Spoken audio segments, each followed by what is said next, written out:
Blaze the doja, grab your loved ones and bring them closer. Extra, extra, read the poster, the KKP is taking over. Sleeping on me, better smell the Folgers. I've been raising sharp since the Motorola. Off of O, like the cover of Oprah. Popping bottles, feet all in the sofa. It's a celebration, though the times is hard. It's raining blessings, give it up to God. Chaotic culture, the greatest pod. With Cat the Pro, the one in charge. But it's a celebration, times is hard. It's raining blessings, give it up to God. Chaotic culture, the greatest pod. With Cat the Pro, the one in charge. We're living in a chaotic culture.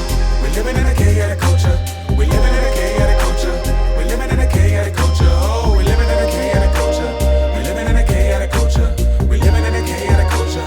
We're living in a chaotic culture. Oh, we're living in a chaotic culture. We're living in a chaotic culture. We're living in a chaotic culture. We're living in a chaotic culture. Oh, we're living in a chaotic culture. We're living in a chaotic culture. We're living in a chaotic culture. We're living in a chaotic culture.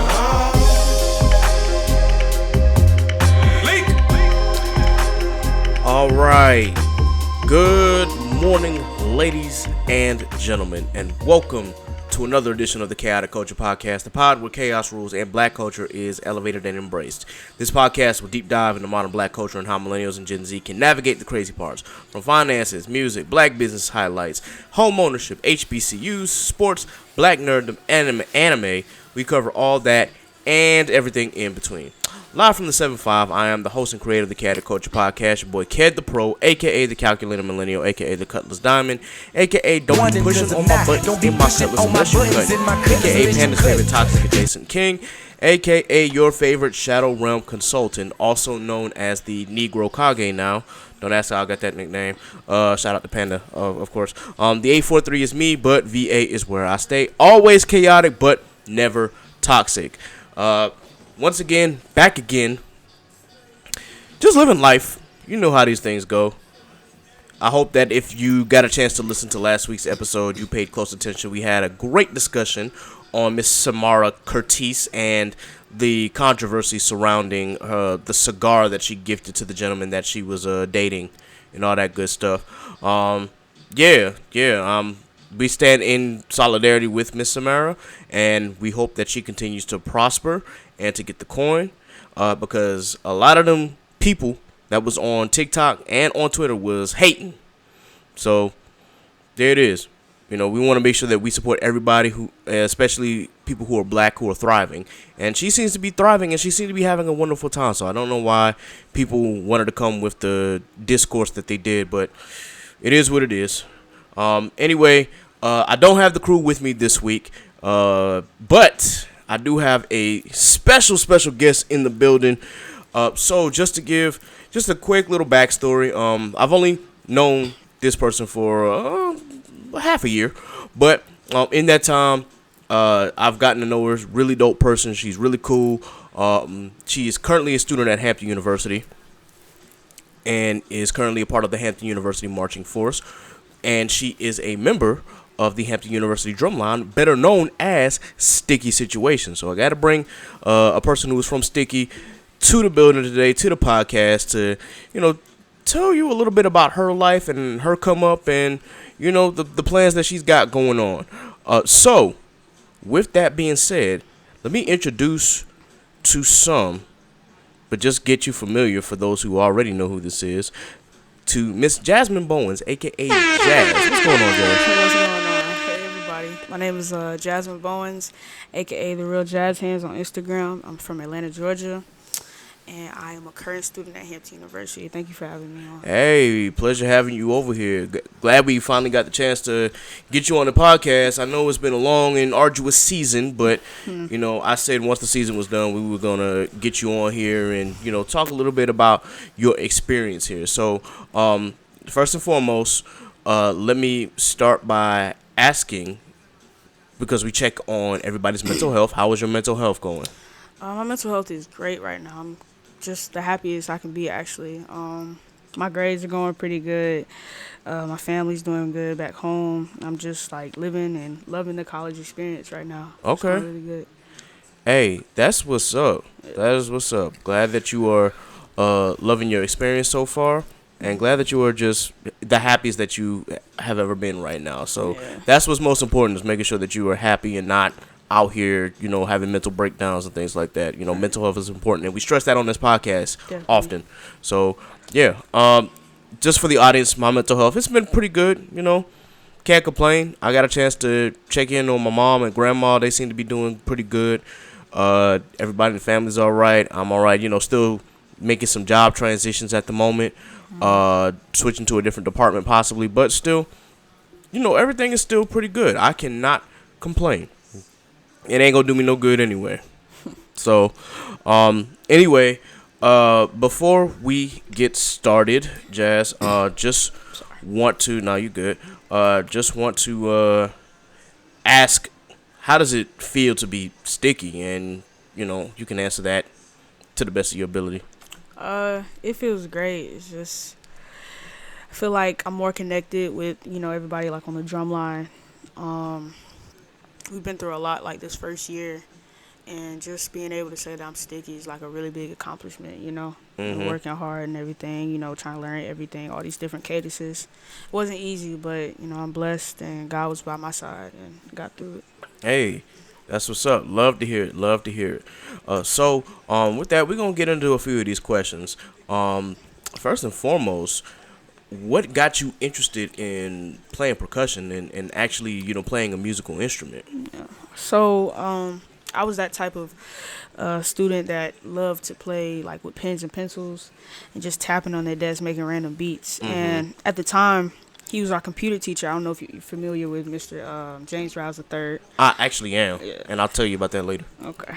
Yeah, he was my computer teacher at my elementary school, and he just so happened to walk by as I was making beats, and he asked me after class, he's like, hey, you want to join the school's drum line? And at the time, I was like, hey, I'm not doing anything, so I joined and started off playing on not even an actual drum, a Home Depot bucket, which is crazy. And figured out he later had like an academy called Atlanta Drum Academy. I joined that maybe, I think the next year, and I played tenor drum for about 6 or 7 months, and I moved to snare. Okay. Yeah. Okay, that's what's up. You 6 or 7 months and you already on snare. How old were you again? It's probably like 11. Yeah. Sheesh. 10 or 11. Look, man, I kind of wish I had that experience when I was 10 or 11. I was picking up a drum for the first time, doing concert band at 11, and learning how to read music at that time. But hey, that's a dope story. Appreciate it. To kind of go on your story, yeah, I'm familiar with James Rouse III because during my high school escapades, the beginning of my sophomore year and the beginning of my junior year, I had attended South Carolina State's high school band camp, and this is during the time where the director of bands for the Marching 101 was just like that. The name escaped me, but it's gonna come back to it. He was the former director of the Morris Brown College Band, and if any of you have seen the movie Drumline, I know some people will say J. Anthony Brown played the director, but the dude who was sitting right next to him was the actual director. And I don't know why the name escapes me, because now he's the band director at Allen University. He's actually brought up the program there, and I'm gonna remember it in a second. I want to say it's his last name has to be Ellis, but either way, that's how I ended up meeting Mr. Rouse.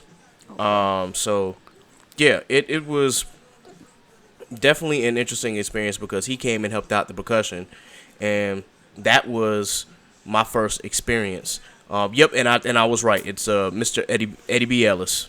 I don't know why that was why my brain blipped for a second, but yeah. So Mr. Ellis was the director of bands at South Carolina State, and I ended up meeting Mr. Rouse there for the first time at 15. He probably doesn't remember this because it's all the way back in 2006, but still, that was my first experience with him. And then the next year he came back for the camp again during that time period as well. And then oddly enough, after that, going into my senior year when I came back, I was put on another drum instead of snare. I got put on bass, and that's when I had Tim Green, and that's when he was the percussion instructor under Ellis at South Carolina State before he went on to do bigger things. Shout out to Tim Green. Yeah, dude is a monster. Yeah. Yeah, an absolute monster. And I ended up running into Mr. Tim Green again at Honda during the 2020 season before COVID hit. So definitely got a chance to reconnect and everything. So that was my experience with him. So I'm glad he was able to, achieve that dream and actually bring people forth as far as percussion. And I see that he has created a prodigy here. Tell us a little more about the Atlanta Drum Academy. Atlanta Drum Academy was established in 2011. Basically, Mr. Riles really started it with just his son, his oldest son, and he decided to open it up to everybody. Basically, gives kids, opportunity not to be hanging on the streets or anything and actually do something, Yeah. So that was just a way of bringing different kids from Atlanta, all different parts together to form one drum line and build a family. So that's really what it did. How long it been? I consider it like AAU, like basketball, you travel. I feel like that's what ADA is, but it's just drumming. Right. So I love traveling and stuff, and we do competitions, different performances. We performed on Little Big Shots with Steve Harvey. Oh. We performed at the Super Bowl, I think at the tailgate one time. Went to Chicago. We had like a little tour. And just like different stuff like that. We just give kids so many different opportunities and exposure. Wow. Yeah. And that's what really put me like out there. Hey man, that's an excellent program, and I kind of wish that I had something like that when I was coming up in the drum world. But I'm glad that you got the opportunity, and I'm glad he was able to create that opportunity for you. So, with you being a part of the Atlanta Drum Academy, let me ask you this: what high school did you go to? I went to Union Grove High School in McDonough, Georgia, Henry County. Okay. That was when did I start going? I think so. I moved. I used to live in Clayton County, and I attended Lake Ridge Elementary School. That's the school that I met Mr. Riles and them at. And then my 6th grade year, I went to Union Grove Middle, and then continued and graduated there. Okay. Now let me ask you this: was there a band at your high school? You said was there a band? Yeah. Was there? Okay. There was a band. It was a more chorus style band. So I like to tell people I got the best of both worlds. I had like a chorus style whenever I went to school, and then when I went to like on Fridays, we would have practice for ADA like every Friday. We would only practice like once a week. So when I went there, it was more like show style, and so I was blessed to just get both. Okay. Real quick, off subject. Who's your favorite chorus style band in DCI? SCV. Okay, let's go. Big SCV fan right here. I'm probably gonna be mad if you guys. He probably will. 'Cause we all know. For those who don't know, of course, one of the percussion instructors this year for the Hampton University Marching FORCE was the Ralph Nader, aka Booney. For those who know BYOS or Bring Your Own Style, from all the videos that he's posted and whatnot. At one point, Booney was considered the number 2 snare drummer in the world. He marched with the Blue Devils as well as marching with the Hampton University Marching FORCE. That's crazy. Yeah, and his senior year was actually my freshman year.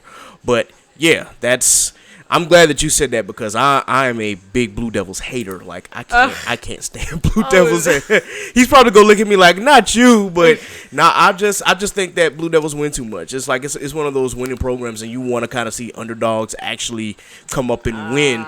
But Blue Devils have like won how many times? Like almost 20 since their existence. Not playing no games though. He's a beast. Yeah, the Blue Devils are the LA Lakers and Boston Celtics of the DCI world of people who have paid attention to Drum Corps International. So, but SCV has always been my favorite drum line. And in tune, I became a fan of the entire corps. My second is Phantom Regiment. So okay. Yeah. But and then third is Carolina Crown because Carolina. Yeah. So with that, being able to get the best of both worlds, let me ask you this: what made you decide you didn't want to do corps style and just wanted to stick with traditional or show style? Well, I like. number one, I like to like dance and express myself. Not saying that core style doesn't like express itself. It just wasn't more of my style. And I started playing drums, starting with show style. So it was kind of like I was what I was used to. Maybe if I would have started core style, maybe it would be different. Yeah. But yeah, I feel like I have a little bit more fun on the show style. Yeah. But I definitely gained a lot from the core style, especially like reading music. Because it was at a time where my hands were way better than like me reading and stuff. So I wanted to improve on that, and I did. That's kind of the opposite of me. Yeah. My eyes were better than my hands. Yeah. It's one of those things where like I've told you this before, but when I auditioned for the Marching 101 and and Tim Green looked at me and looked at my chop level, he was like, "Okay, your hands are about average, but your eyes is crazy, bro. Like you was able to read sight read that music, and I didn't have to like tell you anything." Yeah. He was just like, "Man, I just wish your chops could have been a little better." And I'm like, I understood, but I didn't want to come in playing snare. I wanted to come in playing something else because I was tired of playing snare. That was just me. So I would ask the same, like, are you going to be playing snare for the remainder of your college journey? Yeah, most definitely. Oh, okay. All right, I didn't know if you. I can't move from her. Oh, okay. All right. I'm just checking. If you want to hop on some sixes, you know where to come. Sixes, man, my back will be burning. I'll be on the ground. My back is still suffering, and I haven't picked up a pair of sixes since 2013. That should tell you something. I'm saying, man. But yeah, okay. Now. I know from your experience and whatnot, for those who have not been paying attention, the real Jazz Hands, if you go to her Instagram, how many followers do you have on your Instagram? I think I have 7,000. I'm really trying to reach 10K right now. Okay, yeah, you got a lot. Yeah. Let me pull up your Instagram page. I think it's like 6,000. Yeah, you got 7,733 followers on your Instagram. I don't know how much you got on TikTok. If you got any on TikTok, I think I have 9,000. Oh, okay. So she got a little clout over here. Let me ask, what how did you start getting the attention on your social media? Basically, really it was Mr. Rouse. He really exposed us. Like, he was really big on social media presence. So he started that like at a very young age, and he always, still to this day, he still gets on to me about posting stuff, because people want to see new things. I can't just sit there and post one thing once a year. That's not gonna get you any like followers or anything. But just a couple of videos went out of me playing, and more and more people started following me and looking at my page and like that. And I think that's how I grew my followers and stuff. And basically me posting, like, I try to post at least once a week. I've been slacking right now, but I try to post at least once a week or something. I got you. And I'm looking at your page now where it says Princess of Chops. I'm like, you probably need to change that name. See, yeah. I don't know. Something about like Queen of Chops. I don't know. I mean, that's my SOS name. That's why it's having. That's why I got you. But yeah, if you put Queen of Chops on there, then I mean that just shows how you've elevated, at least in my opinion. But don't take my word for it. You're the one that got the cloud over there. I'm trying to build my my page. Well, at least not my personal page. I'm trying to build this podcast page up. Be sure that y'all follow Chaotic Culture Pod on Instagram. Sorry, quick plug. So yeah, okay. Now with that, I just gotta ask. I know you got offers from everywhere. So what made you decide that Hampton was the place to be?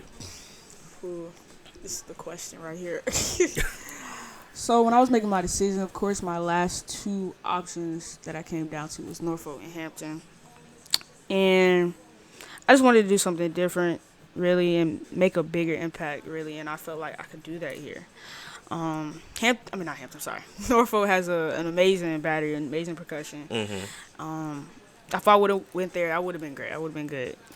But it was just something about Hampton. Of course, like, I knew people already here, and it felt more family orientated to me, to be honest with you.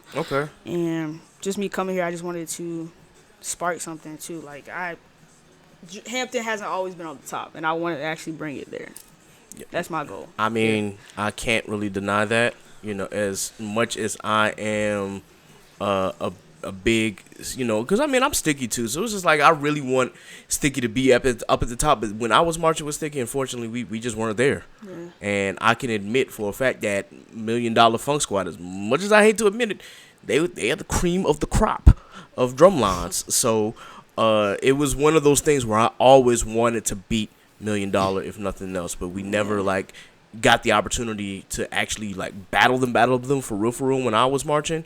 But and rest in peace to Shaheem, but he got the chance to do that in my final grad year.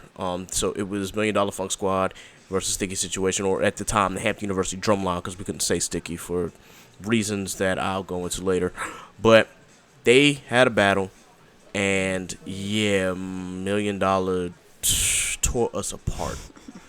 Absolutely tore us apart. So I'm thankful that, you know, we've been on a come up since that battle, and from the work that I put in on the outside to where Steve, who was one of, you know, my kids and Sticky, bringing up the line, you know, during the years where Torrey Smart was the band director, and then Dr. Jones coming in and continuing to build up the line with Dorian and Colin, and then getting Ethan, and then getting you.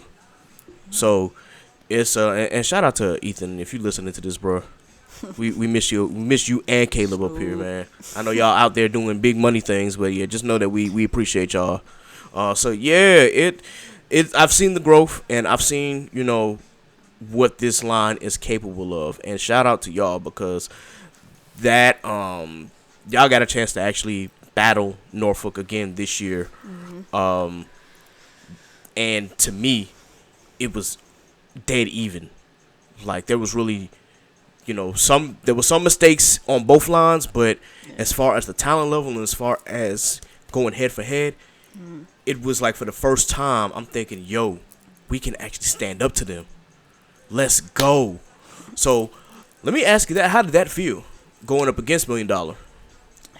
It was crazy. Like, it was my first college battle, so a lot of adrenaline was going through. But at the same time, I was like, we're going to show them, like, we ain't just been practicing. Like, we really been putting in work trying to get this drumline up there. And I feel like we just showed a lot of people that we're not playing really. Like, we're coming the next few years. So it was a really big thing for me. And I was really excited. Like, I remember I was standing there, and I remember Norfolk tapped off. And I was just like, in my head, I was like, dang, here we go. And yeah. Hey. It was crazy, too. Like, I didn't know. It's crazy because, you know, you always watch a battle, like, on YouTube and stuff. So actually being there was so surreal to me. Like, I was like, dang, I'm going to go home on YouTube and I'm going to watch it. Hey. I'm going to go watch it. Hey, and I'm like, bro, I was right there. I don't blame you. I don't blame you one bit. Because that battle, to me, like, I was excited, and I was so mad because during the battle, I was actually recording it and the battery died. So I was literally like booking it back to the stands like, yo, I need a battery, so I can get the rest of this. Thankfully, people have phones, and thankfully the camera was there, but still, I still enjoyed watching y'all. So, yeah, I'm glad that you decided to make Hampton your home here, and I'm glad that Sticky is on the come up and is going to be remembered. So let's ask a few more questions in regards to that. So naturally, we see that you have become a member of this drum line and a part of the Hampton University Marching FORCE. What were some of the best moments being in the band this season? Definitely the battle, of course. Traveling, I would say, is like the most fun with the band, especially like when we went to the Howard game. I felt like that was a really fun experience, even though our seats got taken away. That was crazy, and it was like when our seats got taken away, it just made us more like upset. But also, when we walked in there, we were like, "Oh yeah, we're here." And then we did that halftime show. Personally, that's my favorite halftime show. I don't care what nobody said, but yeah, I just think traveling in Norfolk game and just we have these little like parties, like band organizations or whatever. Not organizations, social events. And with everything, with us practicing late, waking up early in the morning, I think that's really needed. So I think those are some of the best moments, just coming together and vibing with each other. Okay. Okay, that's what's up. That's what's up. Yeah. Yeah, that Howard game was a lot. A lot happened.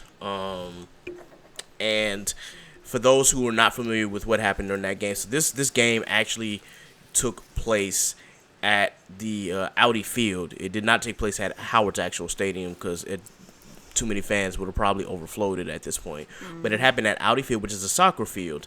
And during the Truth and Service Classic, which is again hosted by Howard, the band got placed in a section that was standing room only. And for those who are familiar with soccer stadiums or those standing room only stands, like there are no seats there. They're just fans who are in that section just waving and crazy and shouting and doing all of that, but they're not sitting down. So the fact that they put the band in a standing room only section, and if you know where those bars are and whatnot, you know that instruments and musical instruments are not going to be able to fit there. So there was quite a ruckus, to say the least. Thankfully, we had Hampton fans who were in the section over who willingly gave up their seats for the band to sit.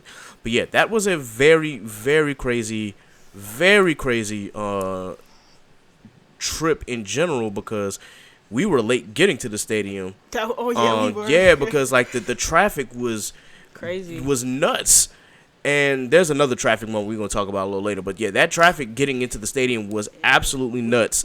And it just really, we were like, yo, the game about to start and whatnot. Because we usually get there early, and Dr. Jones had planned for us to get there early, because he is, when it comes to planning, he usually has these things mapped out. But just the traffic was so bad, it really, really was like, yo, we not going to get there on time. Yo, we pulled up during halftime. Like we pulled up, we walked in and did the halftime show. And that's literally what we had to do because we were a couple blocks away, and I'm like, yo, the first quarter already done started, so we had to unload the bus from the middle of the streets and whatnot, and then walk to the stadium. And then, mind you, Vice President Kamala Harris was there, so now we got to go through a checkpoint and have the dogs come through and check everything. And on top of the fact that we didn't have any seats at the time, so folks was just standing there until halftime in the, I guess, with the fan area or in the vestibule or whatever you want to call it. We were literally outside the stadium, like just in the snack bar area, waiting to get into the actual stadium. And yeah, y'all really did not get on the field until halftime. Yeah. It was just like, we walked in there, everybody was like, ah. Yeah, I was literally up on my perch recording, like, yes, okay.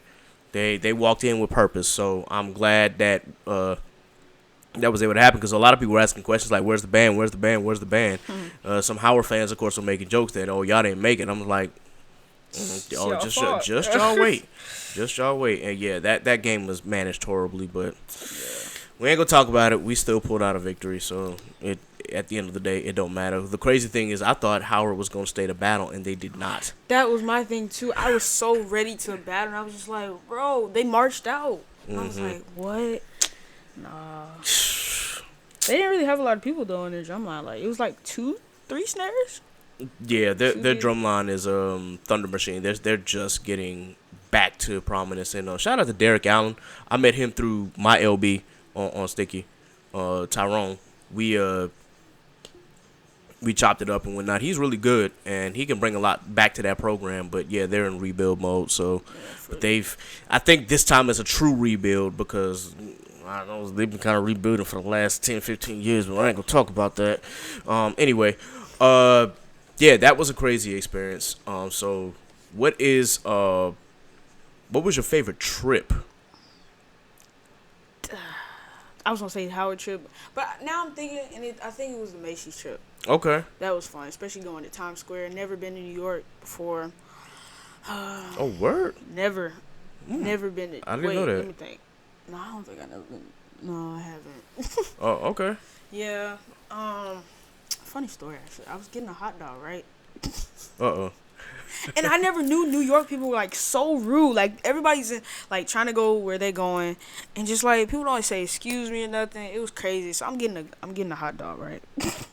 I get my hot dog, and this man just comes out of nowhere and bumps me. He bumps me into the street, and Derek just starts going off. It curses him and everything. Like, you bumped Jazz into the street and stuff. He's like, what is wrong with you? The man just looked. It just kept walking. I was just like, it's good. As long as he didn't make me drop my hot dog, I'm good. Cause but nah, I think that was the most fun to me, the most fun trip. Waking up, I think we were stuck in traffic in Manhattan. Oh my God! And that was the day before the day before the parade. Yes. And we had a 9:00 curfew, and we had to get up at 1. And that was crazy. I didn't get back to my room until 11. So I had like 1 hour of sleep. Yeah. It's crazy. I didn't go to sleep. Nah. Matter of fact, I laid down for like 45 minutes, and the next time I was up. I'm like, all right, yeah. So yeah, what happened is that our bus driver, he knows New York. So the couple times that we were on our way like back to the hotel for dinner and the day before the Macy's parade, he would usually like cut through downtown, and we would actually beat the other buses getting back to the hotel, which was in Jersey City, right across the Hudson.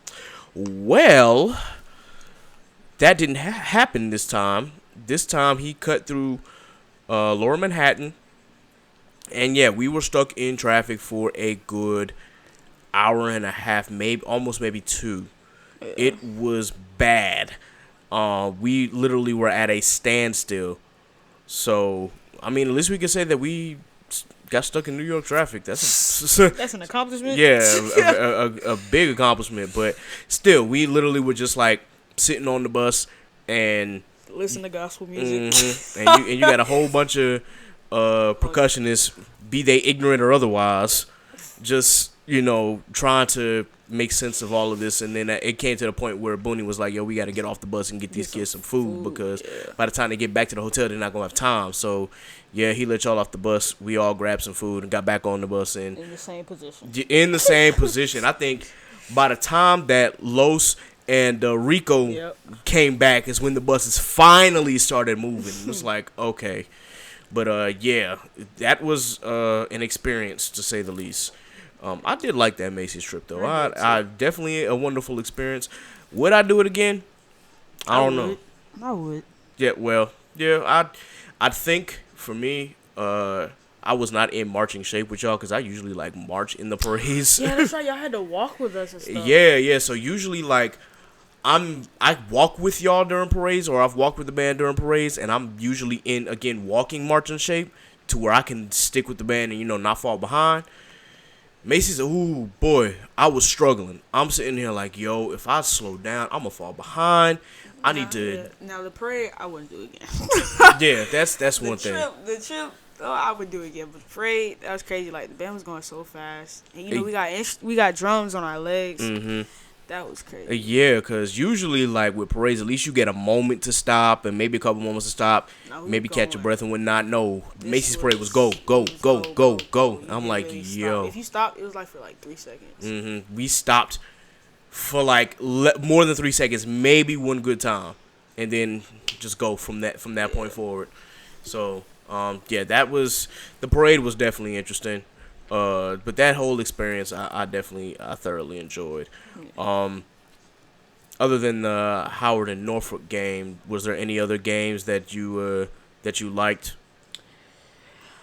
No. Yeah. No. It's all good because I think the one trip that we didn't cover was like the ODU game, and I don't. Did we do? That was like our first battle, kind of, sort of like. Kinda. They stayed like in the stands. It was just like a little practice type run. Yeah, I'm no shade to ODU's band. No shade. No shade at all. But it's a different style, and while they, they tried to hold their own. They didn't run out of material per se.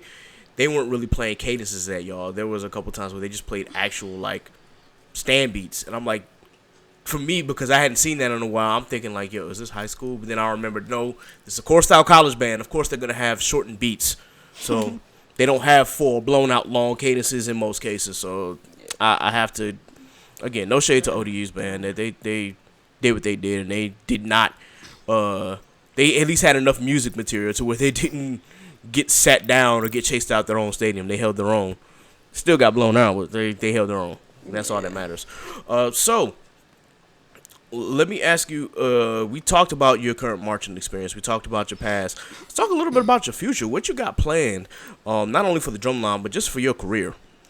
So I'm a music education major, and I want to be a percussion instructor. But also kind of like what Ralph does. Basically, I want to travel and play drums and pursue music a little bit like that. I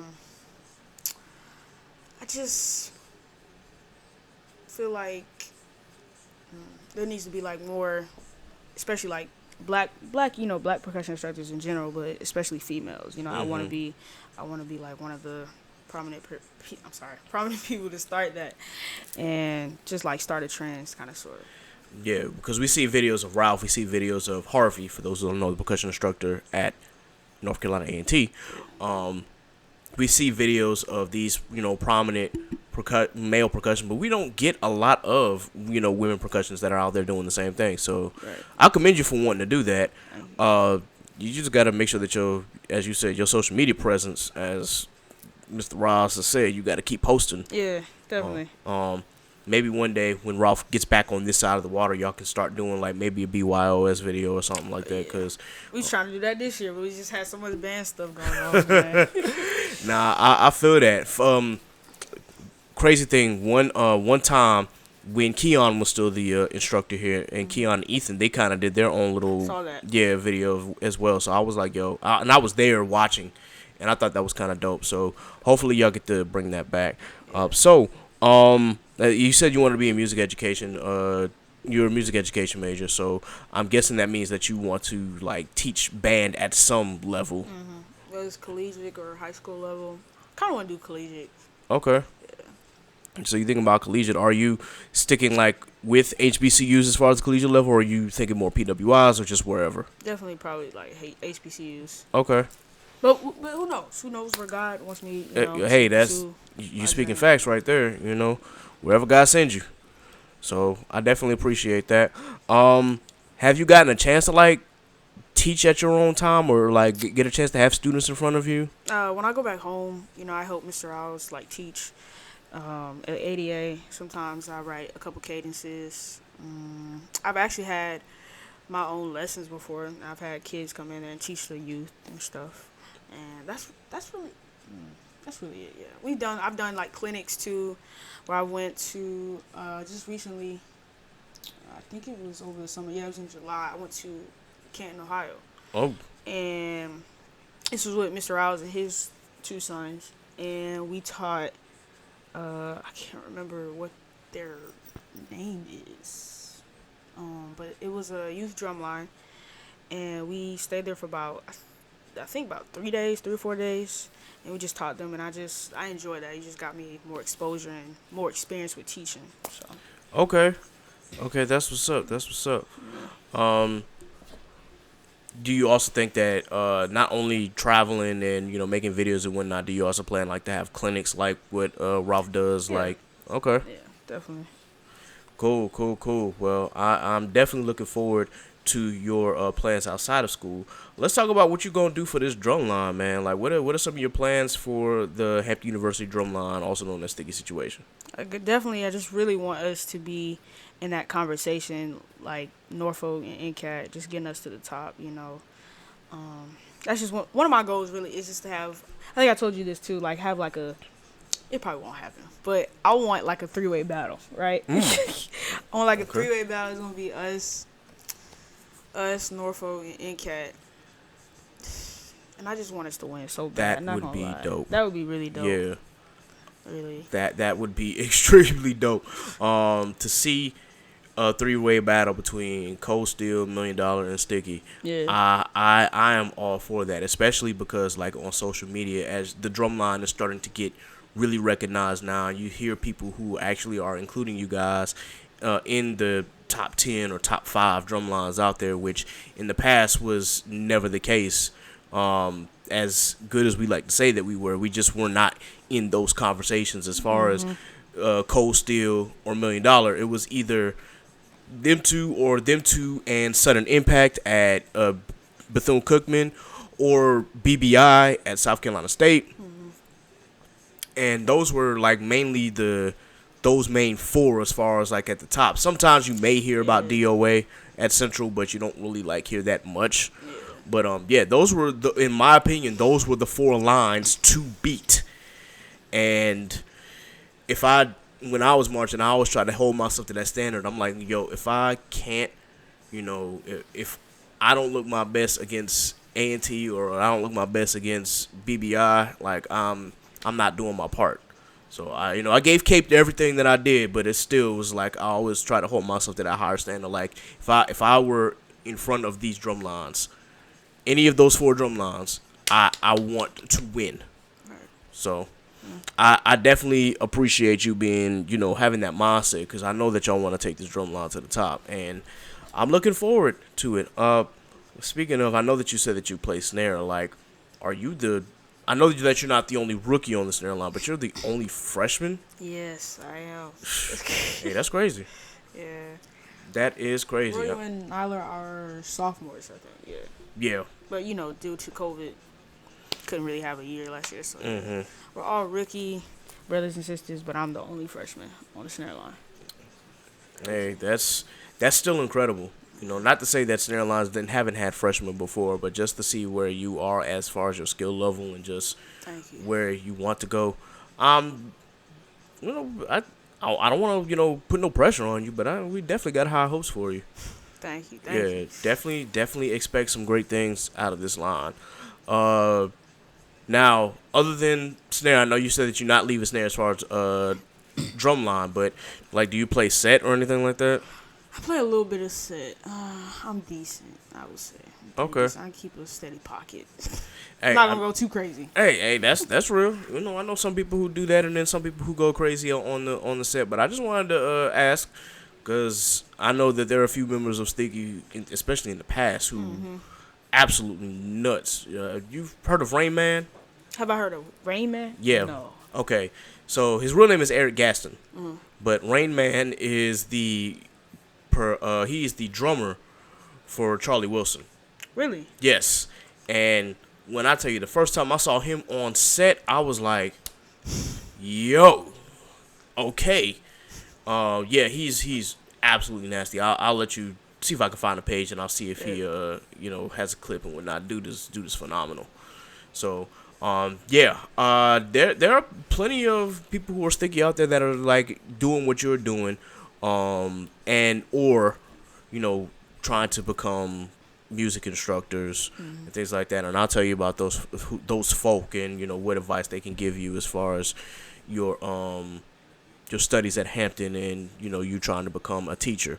So I think that your path is pretty much set for real. Like you got a lot going for you, and I hope that you will be able to succeed. That's why we bring you on. Let me get my words right. That's why we bring people on to this podcast, because we want to make sure that we are highlighting those who are in their communities doing wonderful things or getting ready to do wonderful things. And obviously, you got a little bit of clout on social media, so we want to make sure that we continue to expound upon that and just build you up, so that way when you go out into the community, your name will be known just as well as Booney, or just as well as other folk out here who are percussion. Speaking of which, let's talk about this viral moment.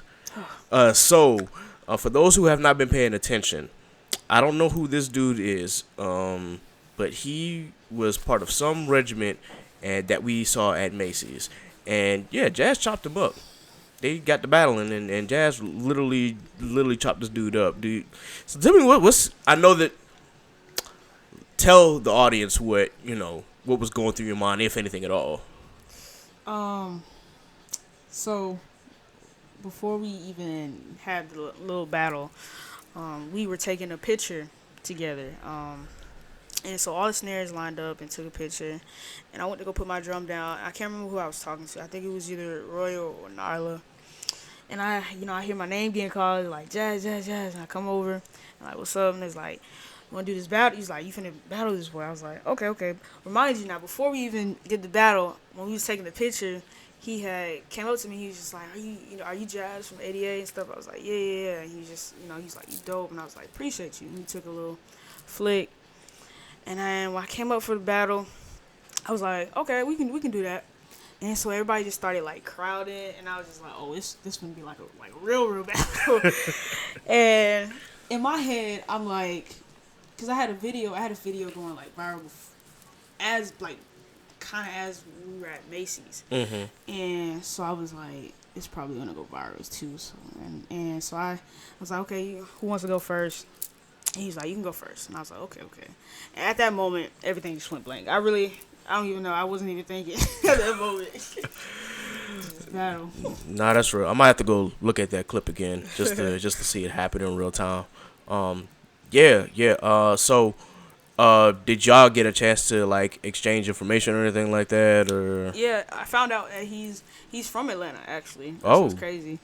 So I don't know how it really works, but he said he got picked. I guess he auditioned for like the Macy's thing. I don't know, like if Macy's had their own band. I think there were. Yeah. I think that was their one of their bands anyway. Yeah. So he said he got picked, and so he came up and like they were gonna march and all that. So I found out he's from Atlanta, and he just auditioned for the Braves Drumline. I heard it though. Okay. I heard that from my instructor. I think he's a senior in high school now. Okay.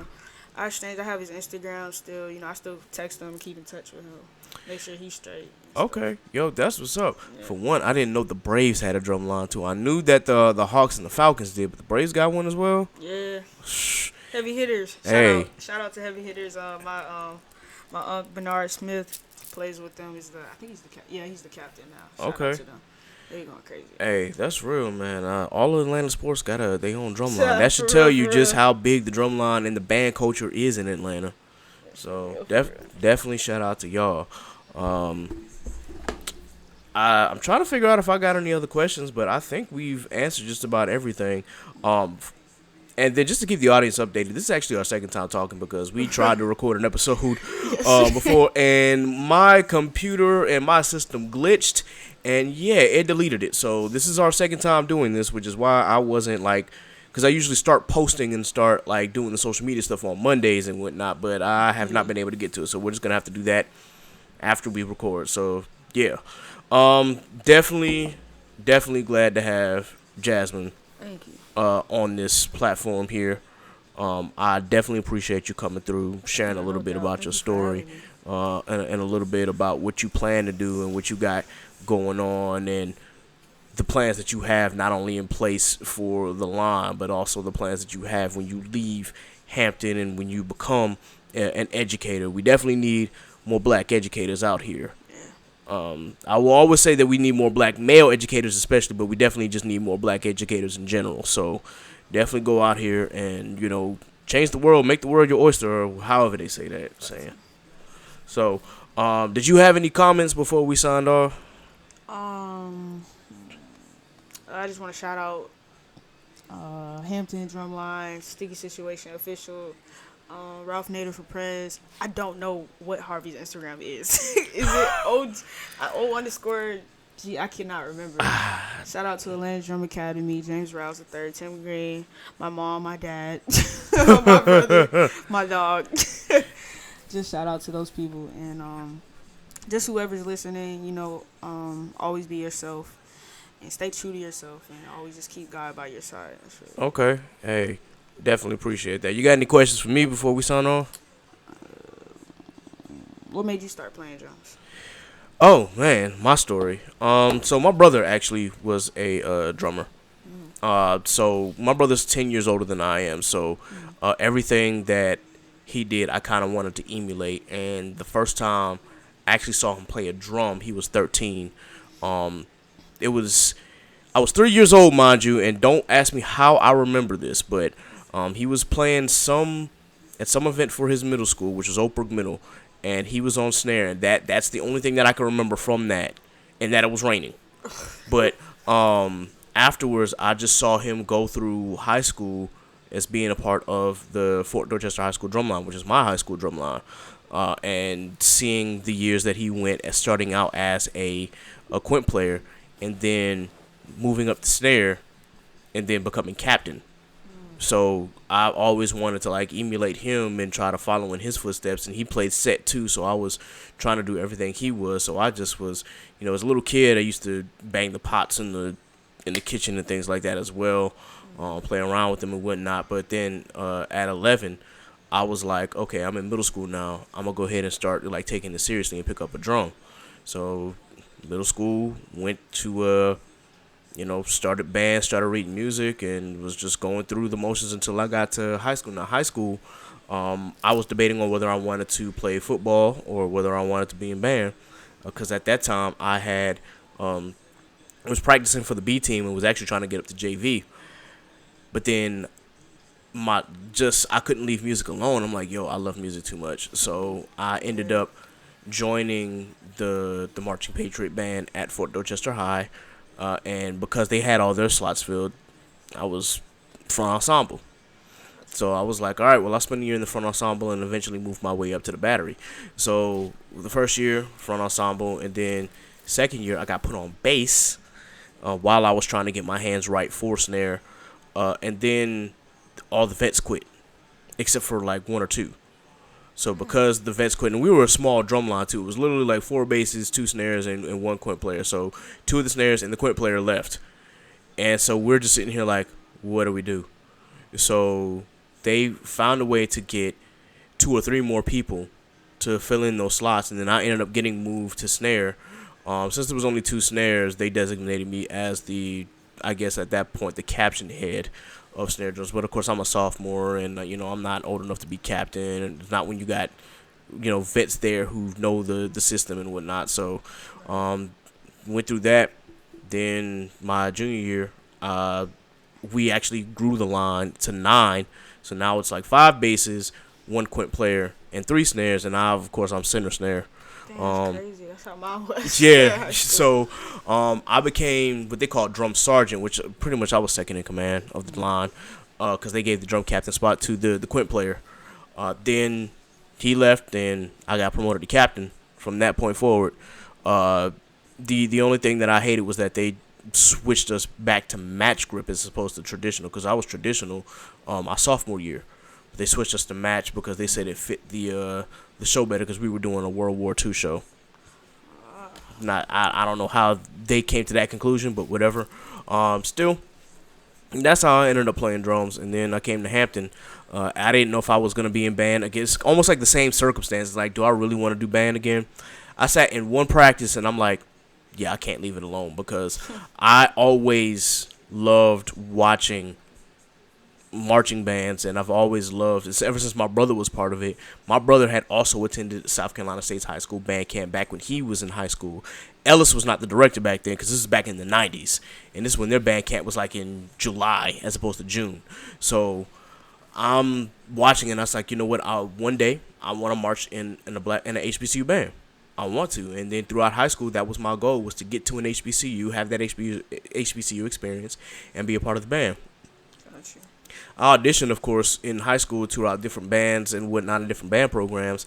Prairie View had offered me a scholarship, but my mom didn't want me going out to Texas. It'd be like that, though. Yeah, and I don't blame her. Bethune-Cookman didn't offer me anything because Wells wanted me to audition again, because I'd left my audition piece in the car. And it was just like, and I didn't realize that I did that until we got back to the hotel and the day was over, and I found it. I'm like, I almost, like, I cussed. I didn't do it in front of my mom, but I cussed, like, So afterwards, I auditioned for South Carolina State. I didn't hear anything back from them at all, as far as, like, not even band scholarships, but just in academics in general. And I had a high GPA when I was in high school. So it was just like, dang, I didn't hear anything from them. I didn't hear anything from Bethune-Cookman. I don't know what else to do. So I was like, Hampton is technically my third choice academic-wise. So I had no intentions on being a part of Hampton's band until I went to that one practice in the middle of band camp and was like, yeah, I can't leave band alone. This is during freshman movie, and I'm just like, yeah, I got to go back. I got to go back. And at that, again, all the spots were filled, so I was placed on cymbals. And that's how that started. So, yeah, that's kind of how I started playing drums. I play set a little bit. I actually play for a gospel group in Newport News. They call themselves Salt of the Earth, to make sure that I at least maintain my chops and whatnot, to be sure I don't lose nothing. But that's a little bit about my story for those who haven't heard it a million times or anything. That's a little bit about me and my drum career. So now I'm just trying to get my chops back to be sure that I can at least keep up with y'all as long as I'm here. I want to be sure that, when y'all go through y'all practices and rehearsal runs, that I can at least keep up for the most part. When it comes to bass and tenor drum and cymbals, I have no problems with, but I already know that the quints far exceed my skill level just because, I thought that I was, getting better at quints and sixes, and then Zay comes in, and I'm just like, I have nothing to teach him. I have nothing to teach them except for the cadences that I know, because his technique far exceeds mine at this point. So the man is dope. Yo, shout out to Zay. If you hear this, bro, big shout out to you. That's my story. So, any other comments and thoughts before we officially sign off? I think I'm good. Okay. All right. By the way, Harv's page is O_G_Harv. Yeah, I wasn't gonna remember. That's a lot. Shout out to Harvey though. So with that, we are once again going to shout out the Hampton University Drumline. Be sure that you follow them on Instagram at Hampton Drumline. You can also follow the Sticky Situation official Instagram page at Sticky Situation Official. With that, of course, we gotta name the usual suspect here for signing off. Let me just make sure I got all my podcasts that everybody should check out. Of course, for those who already know, I am a Patreon subscriber to Mic Check Waifu, Worst Generation Podcast, and Blanime Podcast. For your anime consumption, please be sure that you check those podcasts out. You can also check out Animalytical, where things get critical as well. Every Tuesday, Hot Take Tuesdays, they host their podcast on Clubhouse. They might be moving to Twitter Spaces, but still, definitely check them out. Also, check out the Alt Art podcast with Moody Senpai whenever she starts that up. Dad Needs to Talk. Definitely check him out. My boy, he's been helping me out a lot on the technical side, so definitely shout out to the father of Vash. Truth and Transparency podcast. If you haven't heard our episode, be sure that you check them out. Shout out to Brother X and the Culture Scientist.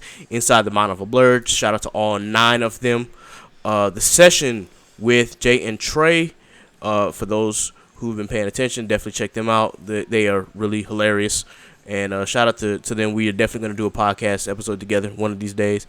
Brutal Honesty with K. Renee. Be sure that you check out her podcast. That is my homegirl. Please be sure that you support her and also support her books. Her pen name is Sedona Rose.